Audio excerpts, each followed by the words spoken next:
Over there! There's one of them vermin!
Are you all right, Miss Shun? My name is Xiao Shun.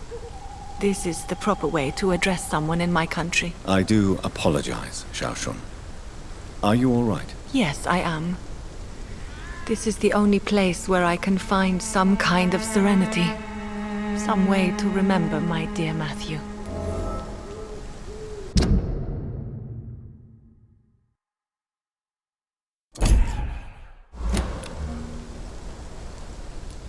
Do you know Nurse Dorothy Crane from the Pembroke Hospital? I'd like to know more about her. Sorry, I don't know her. Tell me how your husband died, Xiao Shun. Matthew died of the Spanish flu, like so many others. It's a mundane cause of death these days, but for me it meant the end of the world. At this time, there is so little medical science can do to defeat this terrible epidemic. I'm truly sorry. The worst thing is not his death, even if it tears me apart. The worst is not to have seen it coming, to have lost him so quickly, even before realizing it. Did he hide his condition from you? Matthew was a smiling type, a happy sort. Everything that I am not. Did he laugh at his death to come, or did he not realize what was going to happen? I'll never know.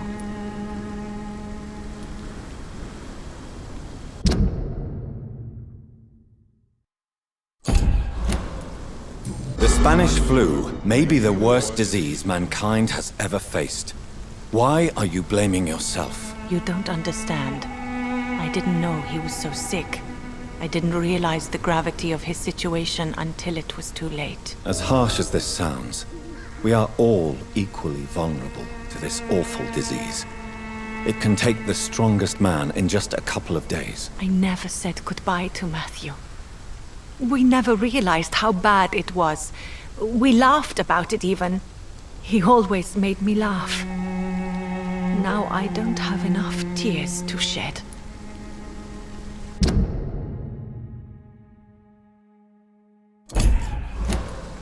Are you on your own? Do you have any friends or family who you could be with? I have family and friends, but I need to be here alone. One day maybe I'll go back to them. But not now. I need silence. And I need sadness.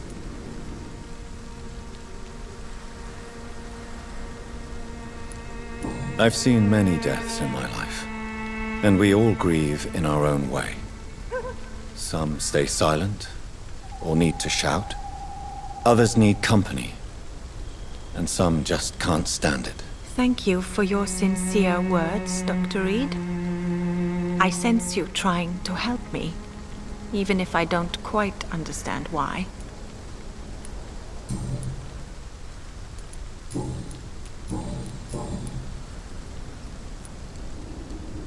Are you a doctor yourself? Is this why you feel so guilty for not saving your sick husband? No, I am not. But I still need to blame someone for Matthew's death. And who else, if not his wife, who did not see it coming? I'm a physician, one of the best in the country. But I was unable to save my own sister, Mary. She died in my arms. Why tell me this? Is it supposed to make me feel better? No. But I wanted you to know that you have done nothing wrong. Unlike me. May I ask what caused the death of your sister? You could say she was also killed by a terrible disease. A disease I have sworn to fight and cure, no matter how long it takes. Thank you for sharing that with me, Dr. Reed. Maybe it's time we start to rebuild our lives, you and I. You realize you can't stay here forever, don't you? Eventually you'll have to leave the cemetery. Why? Why should I go? Since this is the only place I can find peace of mind.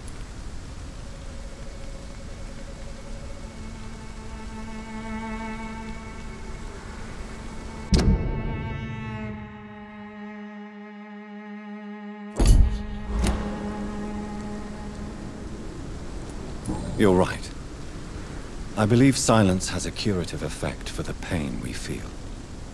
I suppose it provides space for reflection. You sound like you're no stranger to the pain I feel. Let's just say, I too have a good reason to visit cemeteries at night. Please accept my condolences for your loss then, Dr. Reed.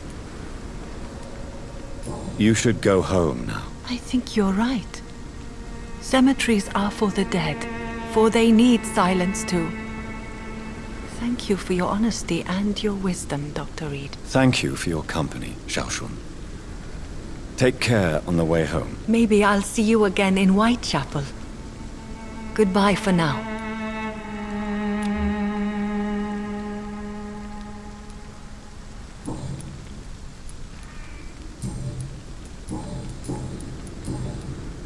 Goodbye for now. You can trust me.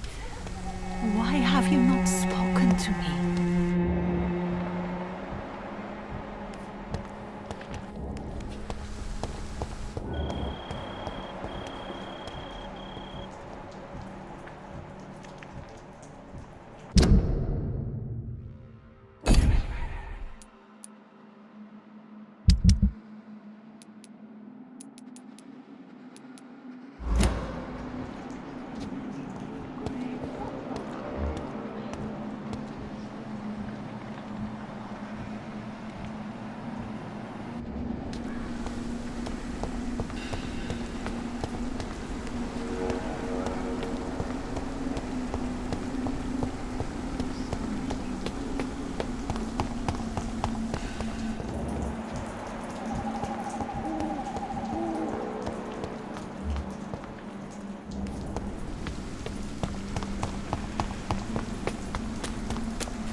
just disease, desertion, and despair.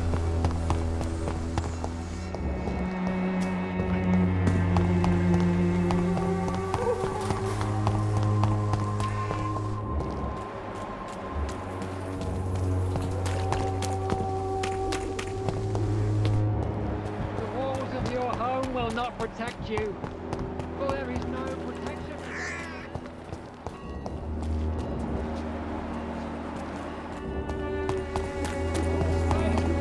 Imprisoned by your daily routine, unable to see that you Hey, one way or another. Please, Joe.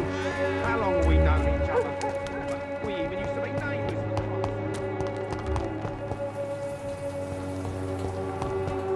This district seems to get uglier every year.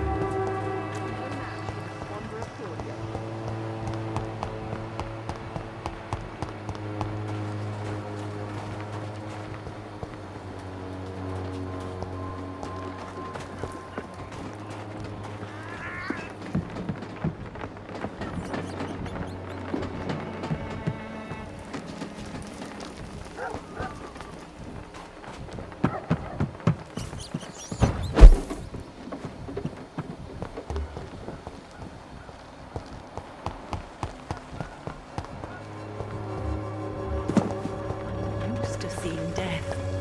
I hope this feeling will disappear someday. Good evening, Xiaoshu. Wang Shanghao, Dr. Reed. It's good to see you again. What are you doing with your time now that you're back in Whitechapel? I've decided to help the poor and sick of the neighborhood by handing out medicine. That's very charitable of you. But why do it at night? I've noticed that the most desperate people tend to go out after dark. Hence my presence, to help them when I can. Giving out medicine? How can you afford to do that? I am a rich widow, Dr. Reed. My departed husband left me enough money to last the rest of my life. I can spend some on those who don't have any. Why don't you move to a better neighborhood? I thought about it, I confess. To go back to the same empty home every day still hurts me a lot. Why stay here then? I am a woman of habit, Dr. Reed. And for now, I am happier being useful in a familiar place than I would be anywhere else.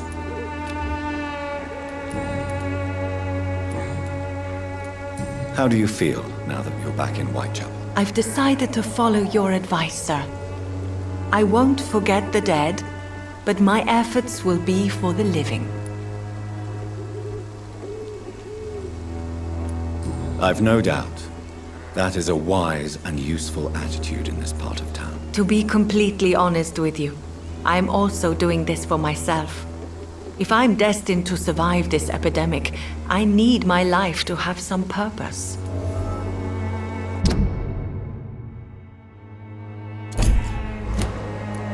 Do you still think about your departed husband? Of course I do. I'll never forget my beloved Matthew, but how do I put it? Now I miss him more than I want him back. I know what you mean. And I think it means you're getting better. Maybe death will take me the way it took Matthew, without warning and without mercy. But until then, I live on. Goodbye for now.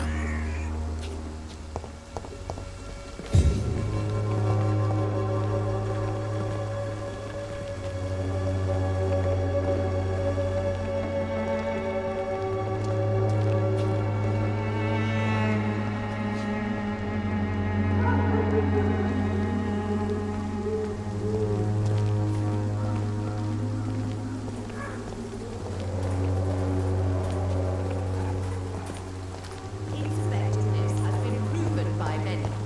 Even the flu is no match to its.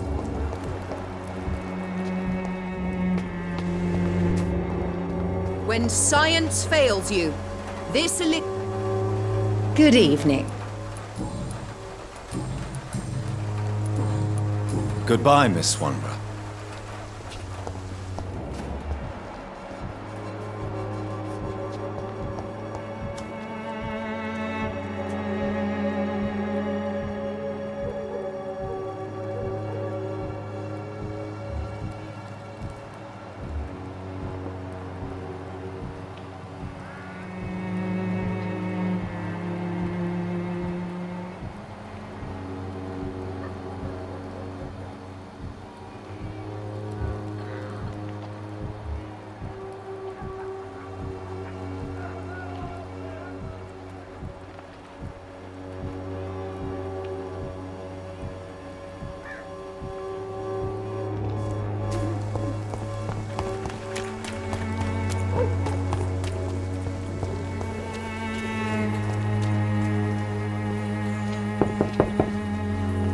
What do you want? Leave me alone. Good evening, sir. I'm Dr. Reed. I'm looking for Nurse Dorothy Crane. There is no Dorothy Crane here. Now goodbye. I'm afraid this medical leaflet says the opposite, sir. Really?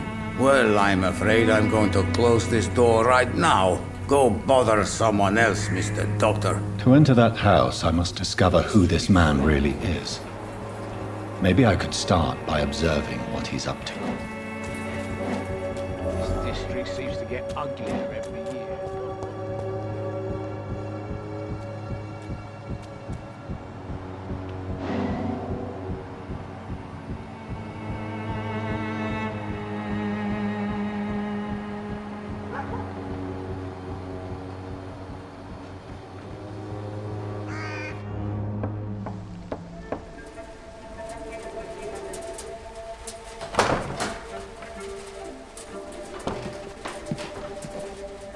A strange man was at the door with a pass for our medical facility. I refused him entry. Darius, how could you know he didn't need our help? His clothes were too finely tailored to be for Whitechapel. Perhaps just a friend of that stray poet who is always about. Richard Nithercott? No, not of the same cloth, this man. I suspect some machination from that journalist. Clayton Darby. Is he still asking questions? Yes. I saw him drifting around St. Mary's Church. I swear he is tracking me just downwind.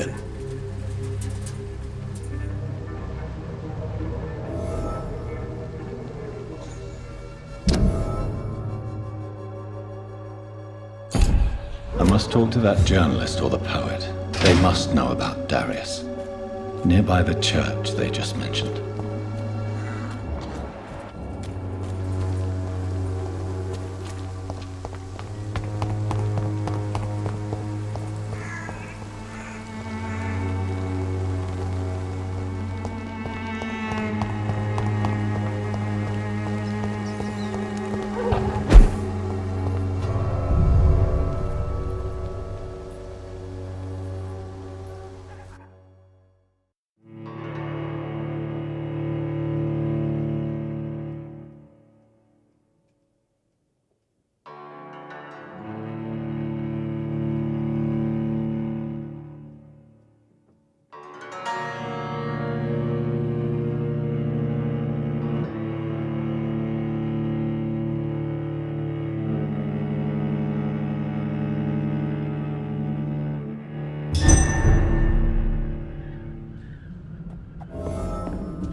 protection against malevolence and trickery.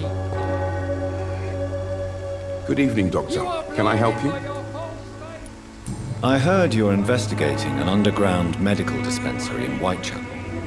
What do you know about it? Not much, I'm afraid. They are wary of strangers, and I'm not really an acquaintance of theirs. Why do you care?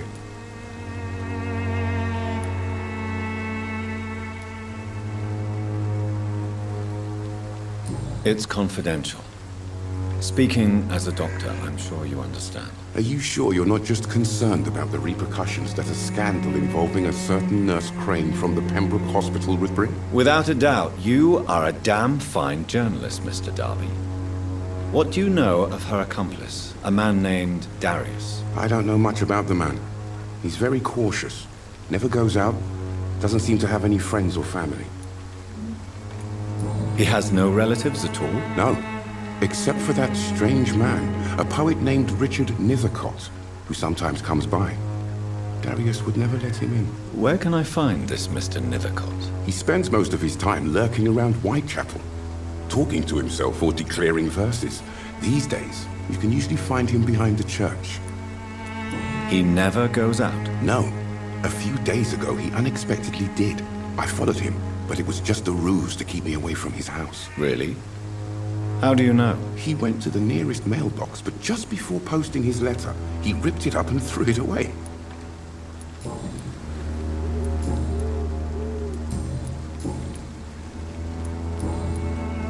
Goodbye, Mr. Darby. Farewell.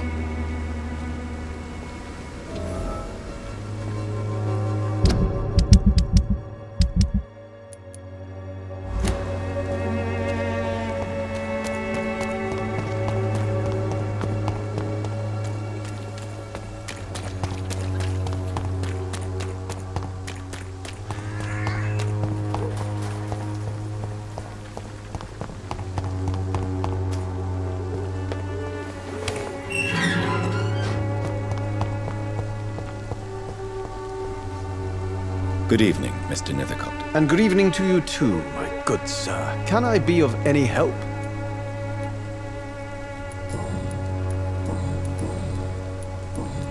May I ask you a few questions about the district? Extraordinary part of town, is it not?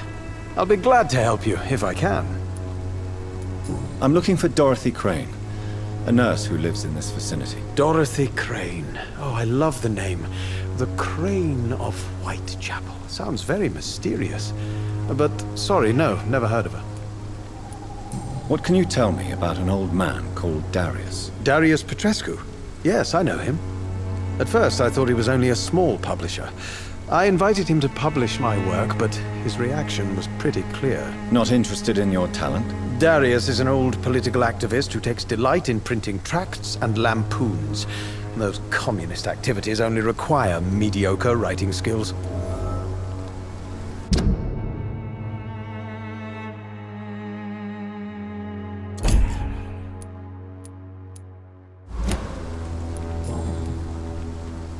I'll leave you alone, sir.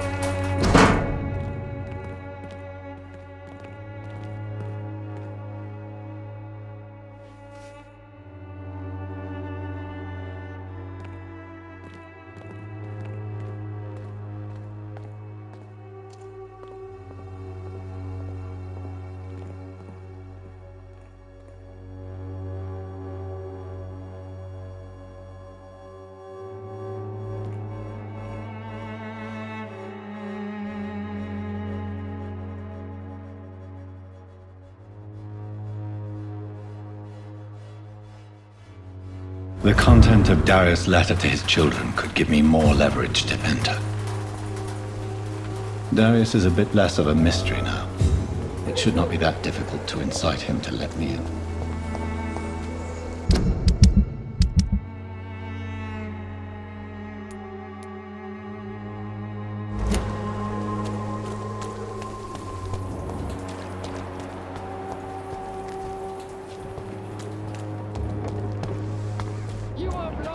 by your false faith, imprisoned by your daily Good routine. evening, Goodbye, Mr.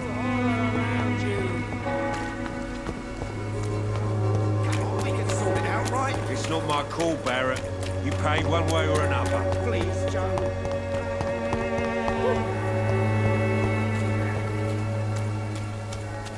Maybe. Mr. Evening.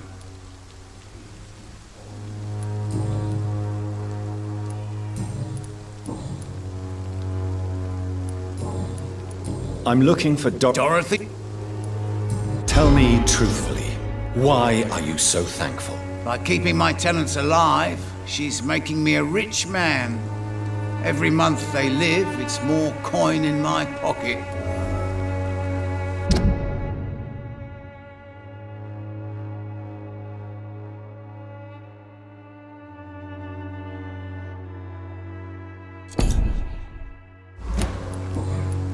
Goodbye, Mr. Bates.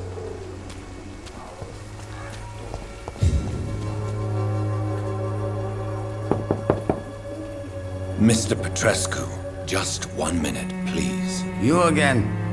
Go away. Sir, wait. Stop this nonsense. I know Nurse Crane is here. Shall we speak man to man, you and I? All right. Speak up. Don't you see we're on the same side? We fight to help the poor, sick, and abandoned. I'm nothing like you, Mr. Doctor. Yes, you are. You too believe in providing medical care without charge.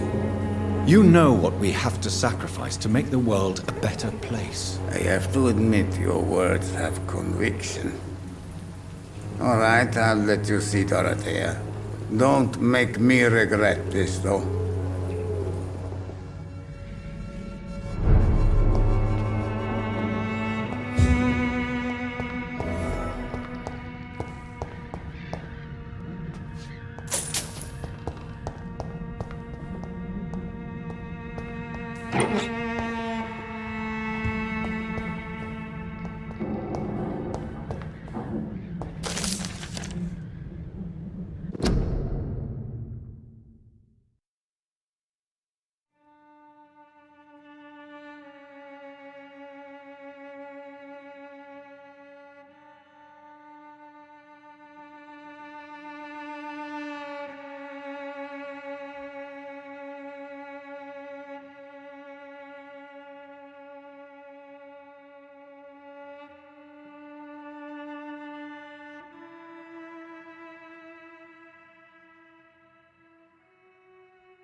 If you want to talk to Dorothea, you must go across the courtyard and take the stairs. We've not been formally introduced. May I ask your name and occupation, sir? I am Darius Petrescu. I'm here to keep snitches and spies away from Dorothea.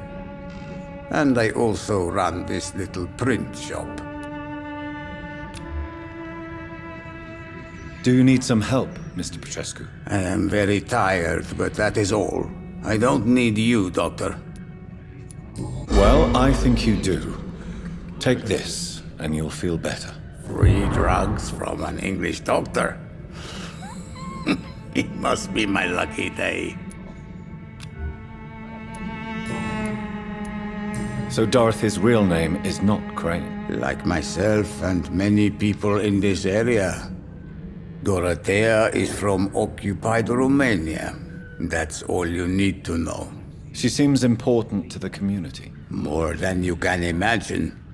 The West End does not want to hear of Whitechapel's misery. Dorothea is one of the few doing something about it. Tell me everything you know about Camellia, the mute florist. I do not believe in the afterlife, Doctor, but I'm almost convinced Camellia is an angel. She volunteered to give out our medical leaflets. Are you not worried for her safety? She is as brave as she is tough, and clever too. If only I had met her when I was younger. Are you in love with Camellia, Mr. Petrescu? Don't be stupid. If I had met her when I was younger, we could have won our revolution. Who is she, really?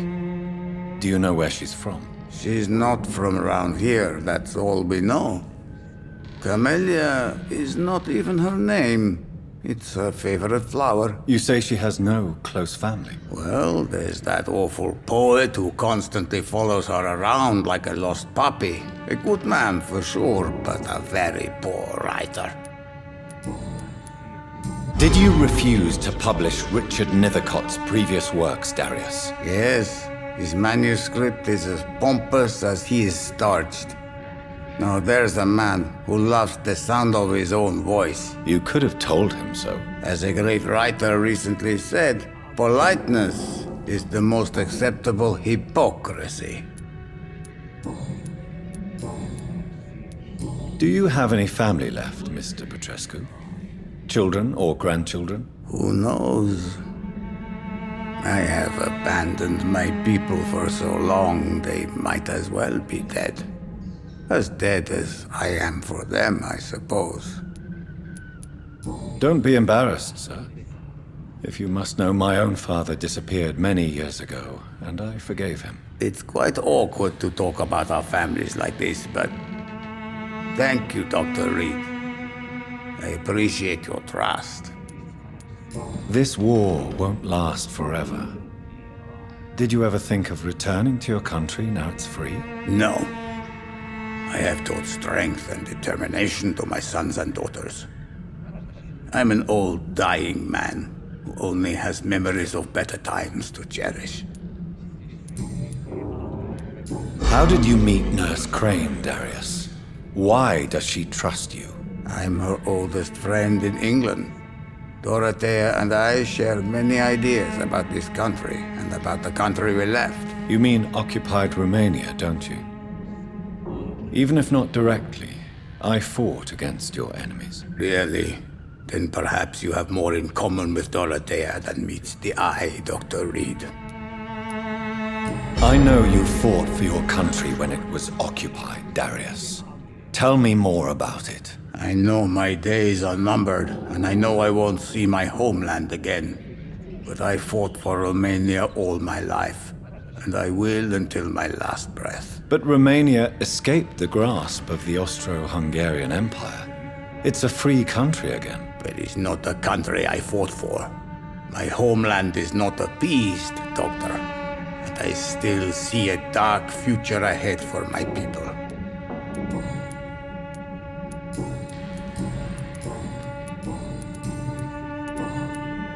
Goodbye, Mr. Petrescu.